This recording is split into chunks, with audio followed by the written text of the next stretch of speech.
What's up mga katilapia? Ito lahat ng mga nahuli natin, tatlo.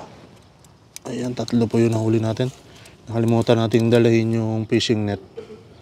Kaya dito mo natin nilagay mga idol. Fresh na fresh po yung bagong huli mga idol. Oh. Ayan, tatlo. Oh, mga idol, tatlong tilapia nahuli natin. Panalong panalo. Oh, fresh na fresh mga idol. Nahuli natin dito sa abandonadong fish pan. Ayan, yan po natin nahuli. Ayan. Yan natin nahuli. May kasama pang mga ganda sasakyan. Ayan. Tatlo yung huli natin mga idol. Tatlong tilapia. Fresh na fresh. Ayan, buhay na buhay yan mga idol. Hindi ko yung binili sa palengke. Ayan, bagong huli. Ayan. Grabe. Panalo ang ating pamimingwit ngayong araw. Ayan, salamat po sa lahat ng mga nanonood.